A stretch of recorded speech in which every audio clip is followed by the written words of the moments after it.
My cousin, Dave, was the kind of guy who would do anything to make a buck. He worked a soul-crushing data entry job, and his real passion was paying his rent, so he drove for Uber almost every night. This happened last night, Monday, October 6th. He'd been run ragged all weekend and was ready to pack it in.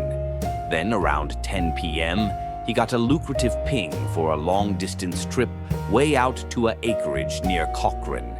He took it, of course. Money is money. By the time he dropped the couple off, it was close to midnight.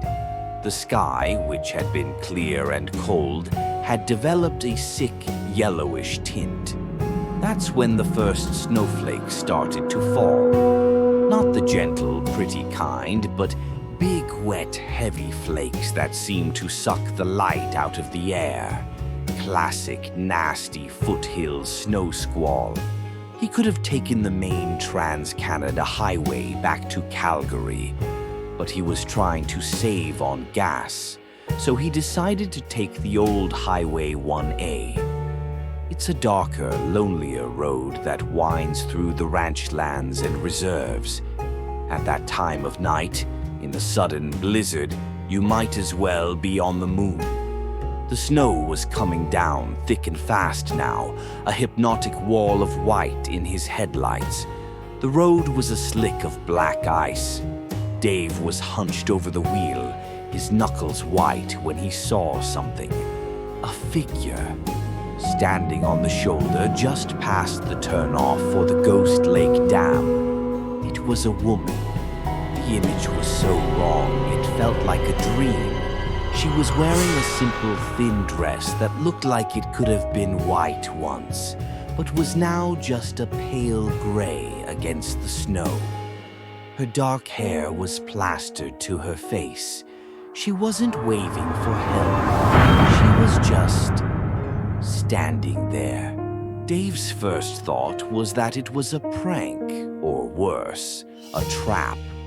But his second thought was of his own sister. What if she were stranded out here? He couldn't just leave someone to freeze to death. Against his better judgment, he slowed the car and pulled over, the tires crunching on the icy gravel. She opened the back door and slid in before he could even say anything. A wave of intense, biting cold filled the car, a cold that felt older and deeper than the storm outside. The dome light flickered on, and he saw her face for a moment. She was young, with pale skin and huge dark eyes that seemed to see right through him. "Thank you," she whispered. Her voice was thin, like the sound of ice cracking. "I need to get to the old turnoff, the one by the Morley Reserve." "There's not much out there," Dave said, his own voice sounding loud in the sudden quiet of the car. He cranked the heat up, but the chill coming from the back seat seemed to swallow it whole. He pulled back onto the empty highway. The snow swirled, and the world shrank to just the few feet of road visible in his high beams. He tried to make conversation, to break the oppressive silence. "Crazy weather, huh? Comes out of nowhere. You live out here?" Silence. "You must be freezing. The heater's on full blast. Should warm up soon." Silence. He glanced in the rearview mirror. She hadn't moved a muscle. She wasn't shivering. She was just staring forward, her dark eyes fixed on the hypnotic vortex of snow ahead. A drop of melted snow dripped from her hair and ran down her cheek like a tear. He focused on the road, a primal fear starting to creep up his spine. The silence in the car felt heavy, ancient. After what felt like an eternity, he risked another look in the mirror to ask for a clearer direction. The back seat was empty. Panic seized him. He slammed on the brakes and the car did a sickening half-spin on the ice before lurching to a stop in the middle of the deserted highway. The engine stalled. The only sound was the wind howling outside. "Okay, Dave, you're just tired," he whispered, his breath fogging up the air. "She must have asked to get out. I didn't hear her." He turned around, his heart pounding against his ribs. The back seat was pristine, except for a small, dark, wet patch on the floor mat, which was already beginning to freeze over. He reached back and touched the seat where she had been. It was as cold as a block of ice. He fumbled with the locks, making sure they were all down. They were. He took a series of ragged breaths, restarted the engine, and put the car in drive. He just had to get back to the city, back to the lights. He told himself it was a hallucination, a waking dream brought on by exhaustion. Before pulling away, he forced himself to check the rearview mirror one last time, a final sanity check. He saw the empty headrests of the back seat, the swirling snow in the rear window. A wave of relief washed over him. He was just losing it. He reached up to adjust the mirror slightly, to fix the angle.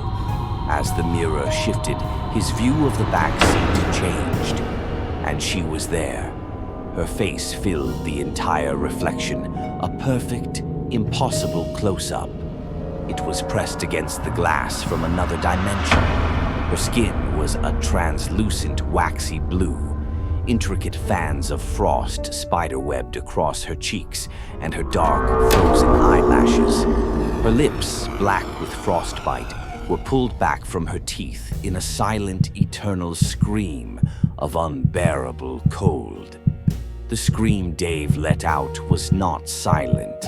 He stomped on the accelerator, the tires spinning wildly before catching. He drove with a frantic animal terror, never taking his eyes off the road, his hand physically covering the rearview mirror. He didn't stop, didn't even slow down, until he blew past the city limits sign for Calgary, and the orange glow of streetlights replaced the oppressive darkness. He drove straight to his apartment, left the car running in the middle of the parking lot, and didn't sleep for 2 days. He posted the car for sale online the next morning. He says he'll never drive a rural highway at night again, because he knows who he picked up. An old news article he found online told him about a university student whose car broke down in that exact spot during the first big snowstorm in 1988. They found her 2 days later, frozen solid. She's been looking for a ride home ever since.